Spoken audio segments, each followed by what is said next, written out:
طرف سے تعبیر ٹی وی کے سبھی معزز ناظرین اور سامعین کی خدمت میں السلام علیکم۔ دوستو، سب سے پہلے میں اپنے ان تمام 5 لاکھ سے زائد محترم دوستوں کا تہہ دل سے شکریہ ادا کرتا ہوں جنہوں نے تعبیر ٹی وی کو پسند کیا اور ہمارے ساتھ جڑے رہ کر ہمیں اپنی محبت اور آگے بڑھنے کا حوصلہ دیا۔ یہ سب آپ دوستوں کی محبت اور تعاون ہی ہے جس سے ہم اپنی منزل کی طرف رواں دواں ہیں۔ ایک بار پھر تعبیر ٹی وی کی جانب سے سبھی سبسکرائبر، ناظرین اور سامعین کا دل کی گہرائیوں سے شکریہ اور محبتوں بھرا سلام۔ ناظرین محترم، ہمارے آج کے سفر کی منزل ہے عراق کے شہر بغداد کی۔ بغداد عراق کا دارالحکومت اور قاہرہ اور سعودی عرب کی دارالحکومت ریاض کے بعد عرب دنیا کا تیسرا بڑا شہر ہے۔ دریائے دجلہ کے کنارے واقع یہ شہر 8ویں صدی عیسوی میں قائم ہوا تھا اور اسی شہر کو خلافت عباسیہ کا دارالحکومت ہونے کا اعزاز بھی حاصل ہے۔ یہ شہر اپنے آغاز کے کچھ ہی عرصے بعد اسلامی دنیا کا ثقافتی، تجارتی اور فکری حیثیت اختیار کر گیا تھا۔ بغداد نے سینٹر آف لرننگ کے نام سے بھی پوری دنیا میں شہرت حاصل کی تھی۔ بغداد اسلام کے سنہری دور عہد عباسی میں دنیا کا سب سے بڑا شہر شمار ہوتا تھا۔ اس وقت اس شہر کی آبادی 10 لاکھ سے زیادہ تھی، لیکن اس شہر کو 1258 میں منگول جنگجو ہلاکو خان نے تباہ کر دیا تھا، اور اس کے علاوہ بار بار طاعون کی بیماری نے بھی اس شہر کو اپنی لپیٹ میں لیے رکھا۔ 1932 میں عراق کی آزادی کے بعد اس شہر کو دوبارہ جدید طرز پر آباد کرنے کی کوشش کی گئی۔ ایک اندازے کے مطابق اس وقت اس شہر کی آبادی 60 سے 70 لاکھ کے قریب ہے۔ 2003 میں امریکہ کی قیادت میں عراق پر حملے نے اس شہر اور اس کی تاریخی اہمیت کو بہت بڑا نقصان پہنچایا تھا۔ 2018 میں بغداد کو لوگوں کی بہت کم آمد اور معیار زندگی کے لحاظ سے بدترین شہر قرار دیا گیا تھا۔ مزید آگے بڑھنے سے پہلے میری تمام نئے آنے والے دوستوں سے مؤدبانہ گزارش ہے کہ سب سے پہلے ہمارے چینل تعبیر ٹی وی کو سبسکرائب کر کے بیل بٹن کو پریس کر دیں تاکہ ہماری طرف سے اپلوڈ کی جانے والی ہر نئی ویڈیو کا پیغام آپ کو بآسانی پہنچتا رہے۔ دوستو، بغداد کا کل رقبہ 672 مربع کلومیٹر ہے اور حالیہ تحقیق میں کیے گئے اندازوں کے مطابق اس شہر کی کل آبادی 71,44,000 نفوس پر مشتمل ہے، اور یہ شہر آبادی کے لحاظ سے عراق کا سب سے بڑا شہر اور دارالحکومت ہونے کا اعزاز بھی رکھتا ہے۔ کچھ تاریخی حوالوں سے پتہ چلتا ہے کہ بغداد کا نام اسلام کی آمد سے پہلے کا ہے اور اس کا مطلب خدا کی عطا ہے، یعنی خدا کی دی ہوئی چیز۔ لیکن جب عباسی خلیفہ المنصور نے اس شہر کو اپنے دارالحکومت کا درجہ دیا تو اس نے اس کا نام بدل کر مدینۃ الاسلام رکھا، اور اسے سرکاری طور پر بھی مدینۃ الاسلام لکھا اور پڑھا جاتا تھا، مگر لوگوں نے شروع سے لے کر آج تک اسے بغداد کے نام سے ہی پکارا ہے۔ اگر اس شہر کی تاریخ پر نظر ڈالی جائے تو اس کا ماضی علم کی روشنی اور تعلیم کا گڑھ ہونے کے ساتھ ساتھ انتہائی دل خراش اور خون کے آنسو رلا دینے والا ہے۔ دنیا کا مشہور سیاح ابن بطوطہ اپنے سفر نامے میں لکھتا ہے کہ بغداد دنیا کے سب سے بڑے شہروں میں سے ایک تھا۔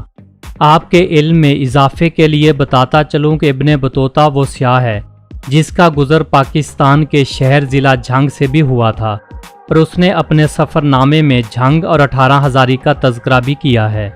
اس شہر کو عباسی خلیفہ نے 764 سے 768 کے درمیان تعمیر کروایا تھا، اور اس شہر کو ڈیزائن کرنے کے لیے دنیا بھر سے انجینئرز، سروے کار اور فن تعمیر کے ماہرین کو بلوایا گیا تھا۔ اس شہر کی تعمیر میں 1 لاکھ کے قریب مزدوروں نے کام کیا تھا۔ اس شہر کی بنیادوں میں لگی اینٹوں کا سائز 18 انچ مربع شکل میں ہے، یعنی چاروں اطراف سے اینٹیں 1.5 فٹ کی ہیں۔ شہر میں اینٹوں اور سنگ مرمر کا استعمال کیا گیا تھا۔ ناظرین محترم، تاریخ لکھتی ہے کہ 1258 میں خلافت عباسیہ کے آخری سلطان مستحسن باللہ کو چند روز بھوکا رکھنے کے بعد اس کے سامنے ایک سونے کا ڈبہ لا کر رکھا گیا، تو بھوکے سلطان نے جلدی میں ڈبہ کھولا تو وہ ہیرے اور جواہرات سے بھرا ہوا تھا۔ سلطان نے کہا کہ مجھے کھانا چاہیے، ان ہیروں کو میں کیا کروں؟ تو ہلاکو خان نے چند تاریخی الفاظ کہے कि अगर तू इन हीरे जवाहरात से अपने जवानों के लिए तलवारें और तीर बना लेता तो आज मैं दरिया अबूर करने की हिम्मत ना कर सकता। तब मुस्तहसन बिल्ला ने जवाब दिया, खुदा की यही मर्जी थी। तो इसके जवाब में हलाकू खान ने बोला, अब मैं तुम्हारे साथ जो करने जा रहा हूँ वो भी खुदा की मर्जी है। और फिर उसने मुस्तहसन बिल्ला को एक कलीन में लपेटकर ऊपर घोड़े दुड़वा दिए, क्योंकि मंगोल मजहब में किसी सुल्तान का खून जमीन पर बहाना गलत समझा जाता था। और यूं ये अजीम शान शहर तबाह बर्बाद हो गया। हलाकू खान ने मुसलमानों का इतना कत्लेआम किया था कि इंसानी खोपड़ियों के बड़े बड़े मीनार बना दिए गए। इस कत्लेआम में कमो बेश 10 लाख लोगों को मौत की अब्दी नींद सुला दिया गया। कहा जाता है कि इस तबाही के बाद कई दिन तक दरिया दजला का पानी सुर्ख रंग में बहता रहा, क्योंकि लोगों को कत्ल करके सरेआम गली बाजारों में फेंक दिया गया था। और चंद रोज बाद शहर में इंसानी लाशें गलने सड़ने के बाद इतना तौफान उठा कि हलाकू खान को खुद शहर से दूर जाकर बसेरा करना पड़ा। यही नहीं, चंद दिन की सुर्खी में बहने वाला ये पानी फिर स्याह रंग में तब्दील हो गया, क्योंकि हलाकू खान ने इल्म व हिकमत के इस मरकज की तमाम कुतब उठवाकर दरिया में फेंकवा दी थी, जिनकी स्याही से दरिया का पानी सुर्ख से स्याह हो गया और इल्म के इस मरकज की तमाम लाइब्रेरियों को आग लगा दी गई। नाजरीन मोहतरम, आपको ये जानकर हैरत होगी कि आज यूरोप के साइंसदान कायनात के जिन राजों का पर्दा उठाने के दावे करते हैं, इन राजों को आज से कई सौ साल पहले मुसलमानों ने खोज लिया था। अलजबरा, एल्गोरिदम और कीमिया का इल्म इसी बगदाद शहर की देन है। बगदाद शहर में बसने वाली चंद मशहूर हस्तियों के नाम ये हैं: जाबर बिन हयान केमिस्ट्री के बानी, अल ख्वारज़मी अलजबरा के बानी, अल राजी और अल कुंदी मशहूर ज़माना फ़लसफ़ी, अल गज़ाली मशहूर मुफ़क्किर, शेख सादी अजीम फ़ारसी शायर, ज़रियाब मशहूर मूसीकार, इमाम अबू हनीफ़ा, इमाम अहमद बिन हम्बल और इमाम अबू यूसुफ अजीम मजहबी रहनुमा इसी शहर के नाकाबिले फरामोश सितारे हैं। बगदाद का कौमी म्यूज़ियम तारीखी नवादरात का मरकज़ था, जिसे 2003 के अमरीकी हमले के बाद तबाह कर दिया गया। इसमें मौजूद नेशनल लाइब्रेरी को साबिक सदर सद्दाम हुसैन के हुक्म पर तबाह कर दिया गया था। मुतनाम बेबी स्ट्रीट बगदाद की अल रशीद स्ट्रीट में वाक़ ये कुतुब फ़रोख्त करने का सबसे बड़ा और तारीखी मरकज़ है। यहाँ से न सिर्फ बगदाद और इराक बल्कि पूरी दुनिया के कुतुब का शौक़ रखने वाले अपने शौक़ को पूरा करने के लिए किताबों की खरीदारी करते हैं। बगदाद ज़ू ज़ूलॉजिकल पार्क मशरक़े वस्ता में सबसे बड़ा ज़ू हुआ करता था। 2003 के हमले के सिर्फ 8 दिनों के अंदर ज़ू में मौजूद 650 जानवरों में से 620 जानवरों को हलाक कर दिया गया। ग्रैंड फेस्टिवल स्क्वायर एक मरकजी चौक है जहां पर इराक के शोधा की याद में मुख्तलिफ तकरीबात मुनक़िद की जाती हैं। अल शहीद मोनूमेंट एक ऐसी यादगार है जो इराकी फ़ौजियों की शहादत ईरान इराक जंग में शहीद होने वालों की याद में तामीर की गई है, जिसे 1983 में तामीर किया गया था। मस्जिद अल कदीमैन एक ऐसा मकाम है जो बगदाद के मज़ाफ़ात में वाक़े है। यहाँ पर शिया इमाम मोहम्मद तकी और इमाम मूसा के मकबरे मौजूद हैं और इसके साथ ही एक ऐसा हिस्सा है जो सुन्नी इमाम अबू हनीफ़ा से मंसूब है।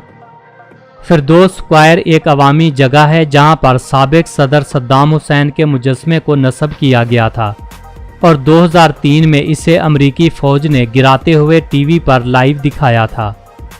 बगदाद में सुन्नी और शिया अलहदा-अलहदा इलाकों में रहायश पजीर हैं।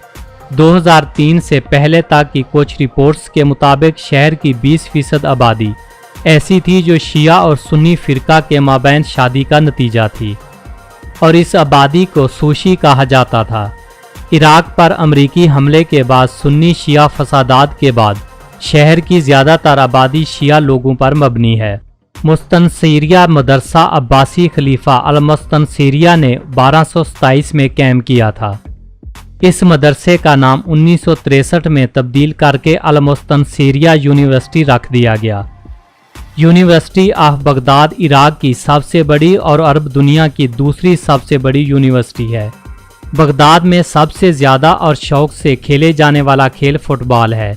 बगदाद की सबसे मशहूर फुटबॉल टीमों में अल शूरो, अल कवा अल जोविया और अल जवा है।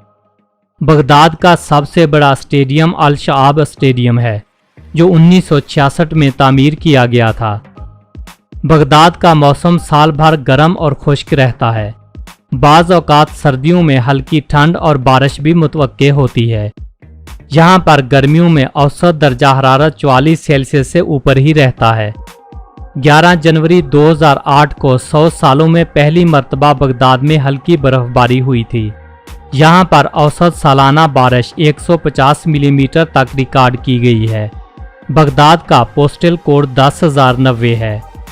जी नाजरीन मोहतरम, ये थी बगदाद के बारे में कुछ नायाब मालूमात पर मबनी एक खूबसूरत सी वीडियो, जो यकीनन आपको पसंद आई होगी। वीडियो के बारे में अपनी राय का इजहार करने के लिए कमेंट सेक्शन में अपनी प्यारी सी तहरीर ज़रूर लिखिएगा। लाइक और शेयर करना बिल्कुल ना भूलिएगा। मेरी और आपकी मुलाकात होगी ऐसी ही किसी अगली दिलचस्प और मालूमाती वीडियो में। तब तक के लिए अपने दोस्त फारूक अदील को दें इजाज़त। अल्लाह निगहबान।